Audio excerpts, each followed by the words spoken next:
Assalamualaikum warahmatullahi wabarakatuh. Alhamdulillahirrabbilalamin. Allahumma sholli ala Sayyidina Muhammad wa ala ali Sayyidina Muhammad. Pemirsa, salam jumpa kembali di program Kabar Petang, edisi Jumat 13 Agustus 2021 bersama saya Fatih Salahuddin. Selama beberapa waktu ke depan kita akan membaca, menelaah berita paling menarik hari ini, membahasnya bersama narasumber yang berkompeten dan tentu dari sudut pandang Islam. Pemirsa, inilah Kabar Petang selengkapnya.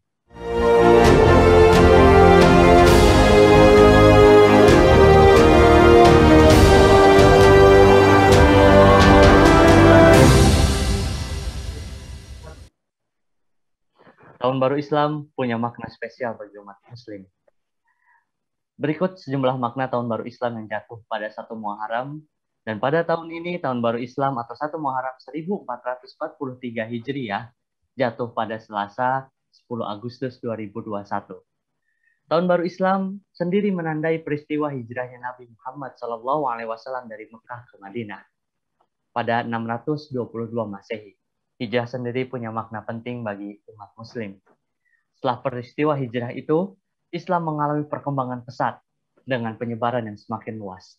Oleh karena itu, umat Muslim disarankan untuk memaknai tahun baru Hijriah ini, tahun baru ini untuk memahami hijrah dengan baik dan benar, sebagaimana yang dilakukan oleh Nabi Muhammad SAW. Apa makna syar'i hijrah?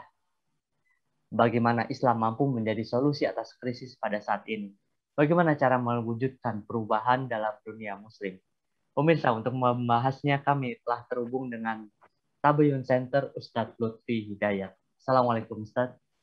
Waalaikumsalam warahmatullahi wabarakatuh. Ustadz Lutfi, bagaimana kabarnya? Alhamdulillah, baik, Dama. Alhamdulillah. Semoga Ustadz sehat selalu. Amin.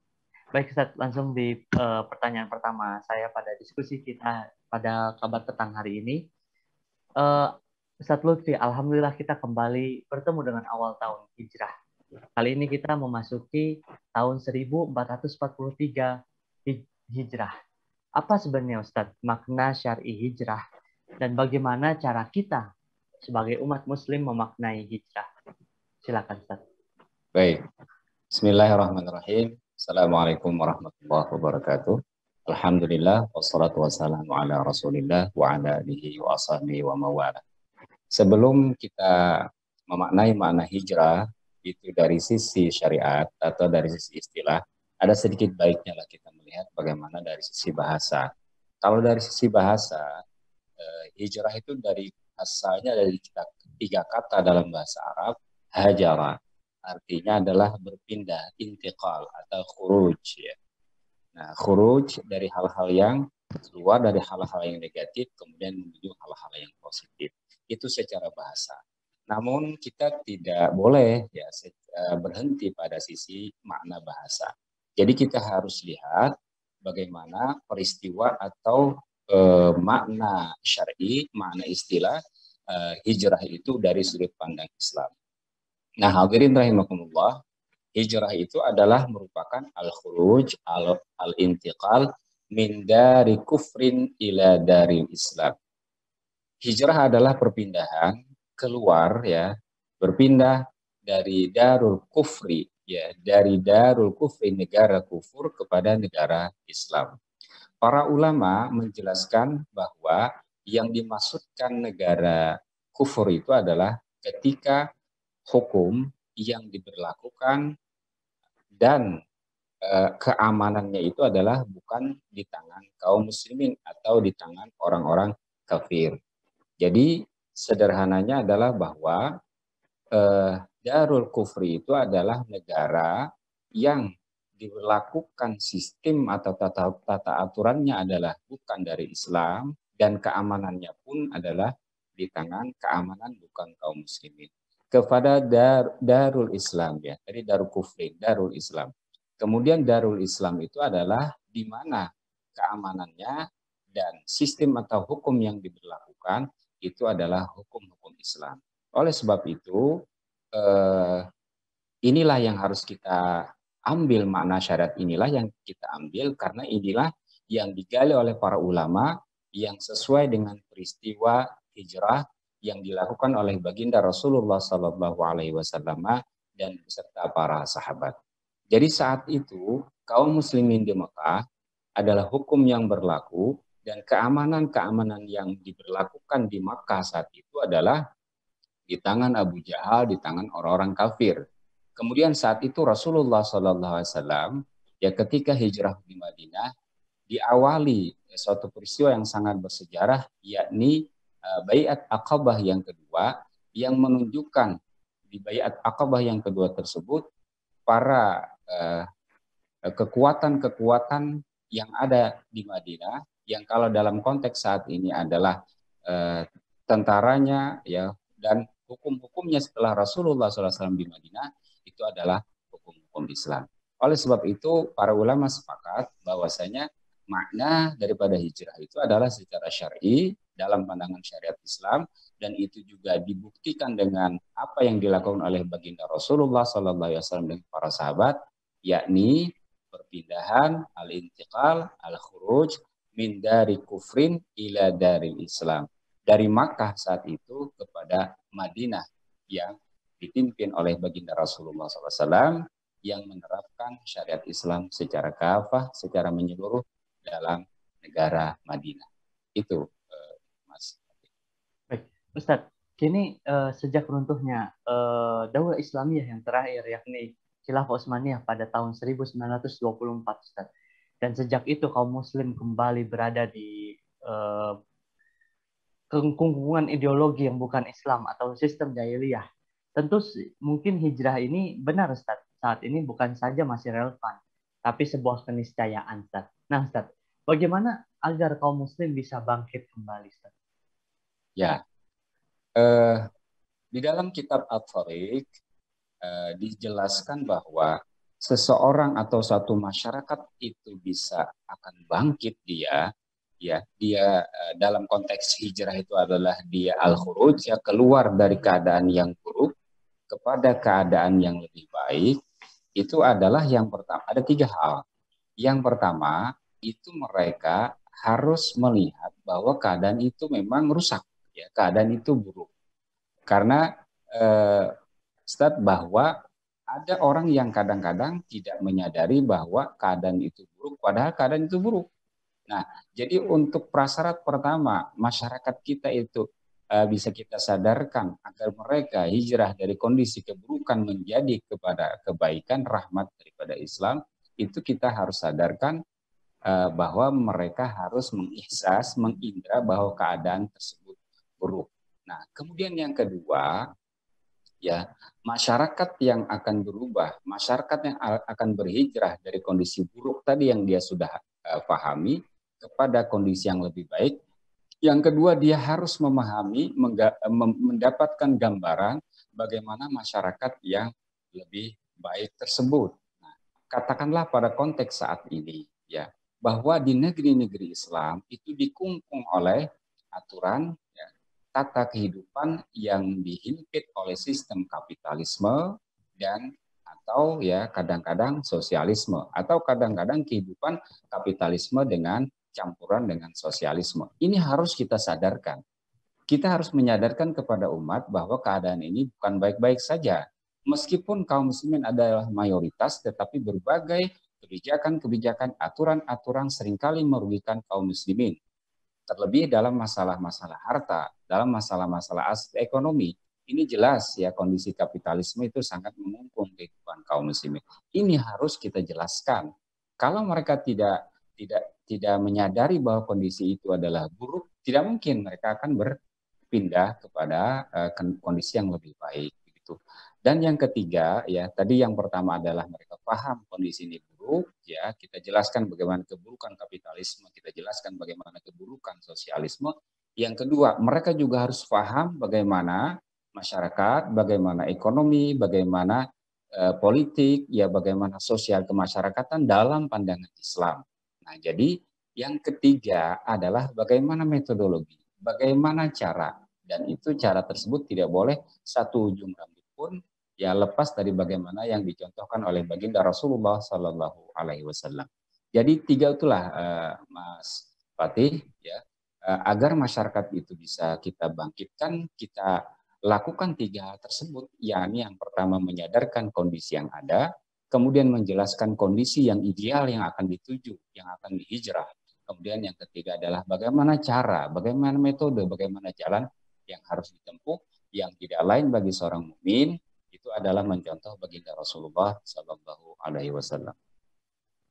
Baik, Ustadz Lutfi. Tadi Ustadz menjelaskan di awal bahwa hijrah akhirnya itu memisahkan antara hak dan yang batil ya Ustadz ya. Oh, iya. Lalu Ustadz juga tadi sebelum ini menjelaskan bahwa hijrah itu harus mengikuti contoh dari suri tauladan terbaik umat Islam yaitu Nabi Muhammad SAW Ustadz.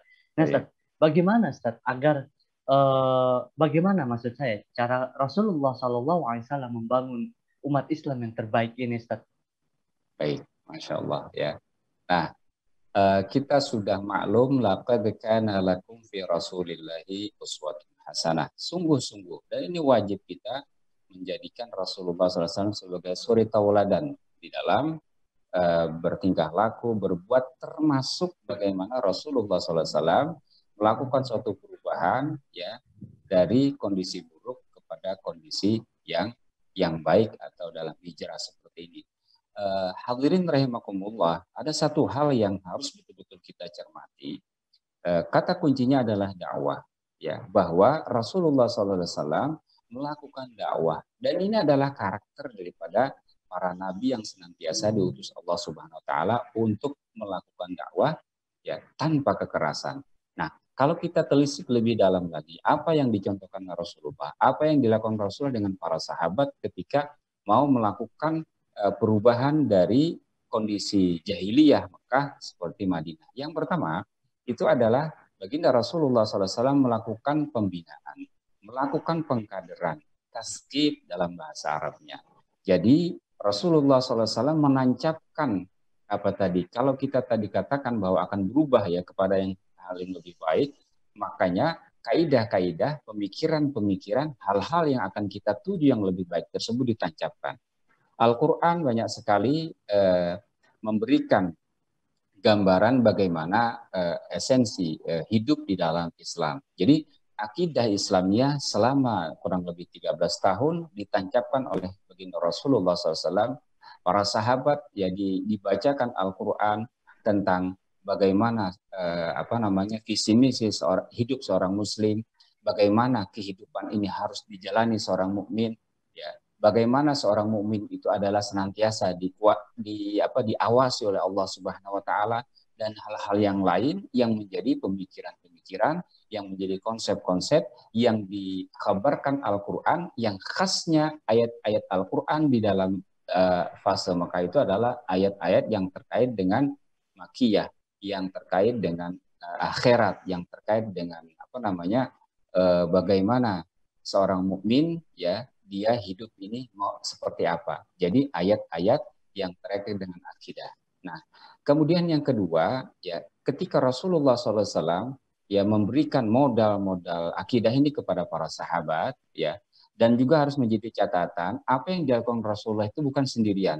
Oleh sebab itu kalau kita berbicara perubahan, berbicara hijrah pada saat ini, jangan sendirian, ya, bareng-bareng dong katanya ya, hijrah tersebut. Nah, jadi ketika sahabat yang memiliki kekuatan akidah yang kuat ini, mereka tidak hanya diam.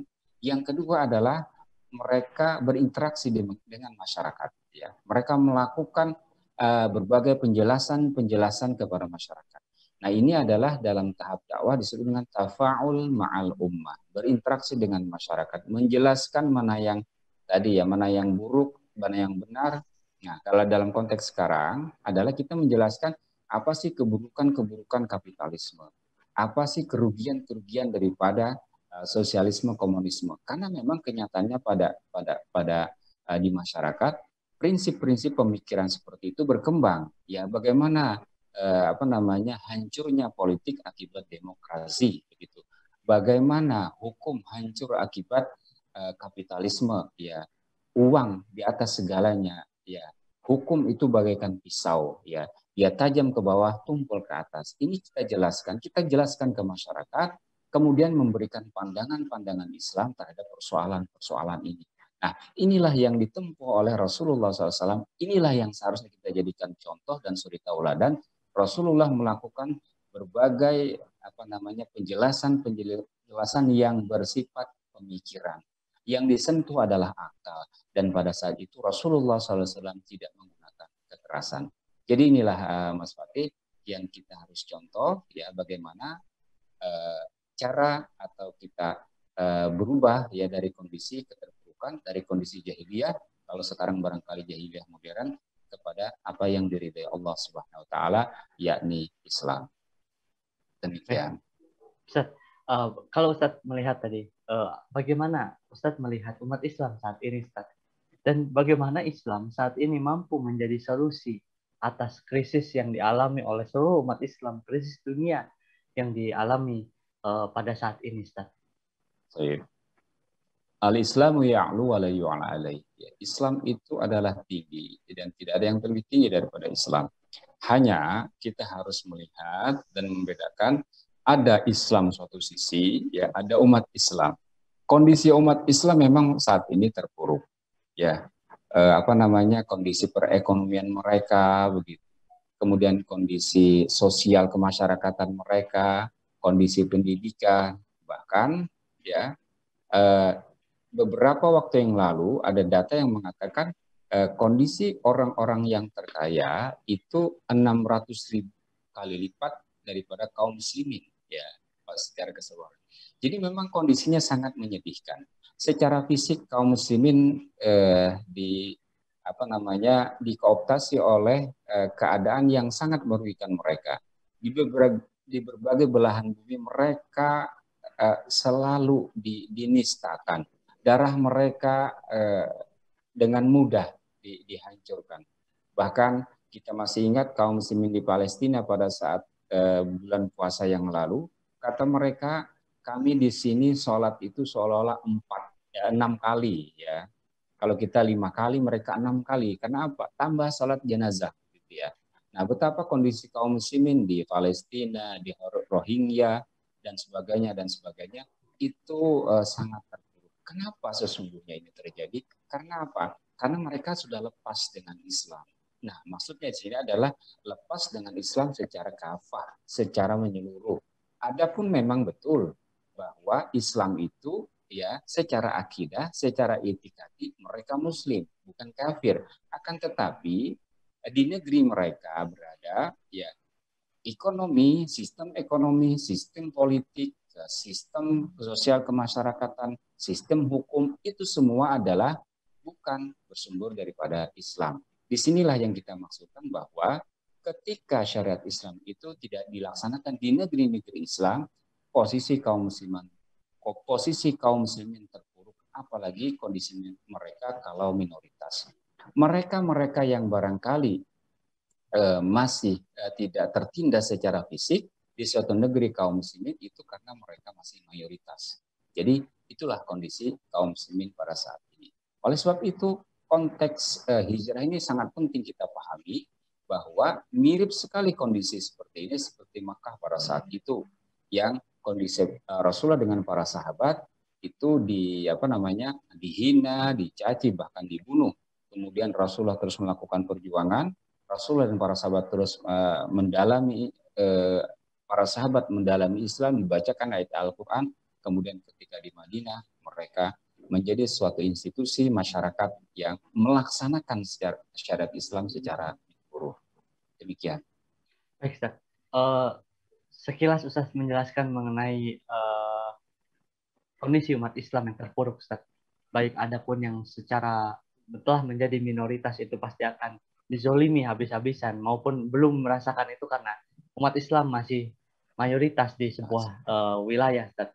Tapi secara keseluruhan umat Islam terpuruk, Ustaz. Nah, Ustaz, bagaimana, Ustaz, cara kita mewujudkan perubahan di dunia muslim, Ustaz?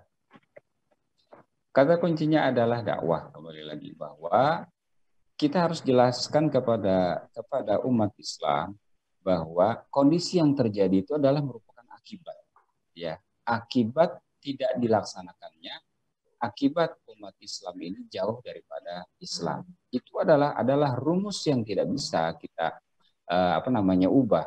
Nah, jadi oleh sebab itu apapun ya, karena maaf-maaf ya, barangkali di antara kita di sekitar kita sajalah ya. Memang dia muslim, tetapi cara cara berpakaiannya, cara bermuamalahnya, cara berekonominya, cara berpolitiknya itu tidak sesuai dengan syariat Islam. Nah, dakwah seperti inilah yang harus kita terus kumandangkan kepada masyarakat kita. Contoh yang paling sederhana, Mas Fatih, bahwa dulu misalnya masalah jilbab ya, masalah kerudung, itu saya masih ingat tahun 90-an awal itu susah sekali. Saya SMA yang berkerudung di kelas itu cuma 2 orang ya, ibu gurunya satu, ibu guru fisika dan salah satu teman saya. Nah, tetapi dakwah ini terus dilakukan. Awal-awal barangkali memang melakukan terjadi perlawanan. Hanya saja itulah yang namanya dakwah. Itu sunatullahnya bahwa kebenaran itu pasti akan berhadapan dengan keburukan.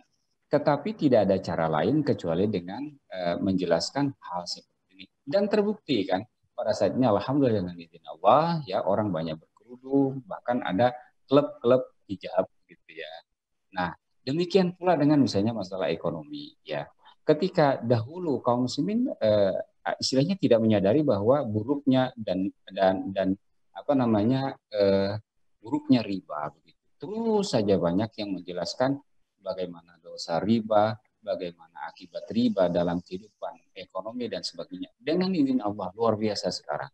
Ya, ada komunitas-komunitas anti riba, kemudian ada orang yang rela melepaskan ya apa namanya hartanya miliaran ya itu hanya untuk keluar daripada riba. Gitu. Jadi kita harus dakwah. Baik, baik Ustadz Lutfi, terima kasih banyak atas kehadirannya di program Kabar Petang pada hari ini, Ustadz. Pemirsa Kabar Petang, semoga Anda mendapatkan banyak manfaat dari acara kami. Sampai bertemu lagi di jam dan channel yang sama setiap hari. Jangan lupa untuk subscribe, like, dan share channel ini. Akhirnya, saya Fatih Salahuddin bersama kru yang bertugas mohon undur diri. Wassalamualaikum warahmatullahi wabarakatuh.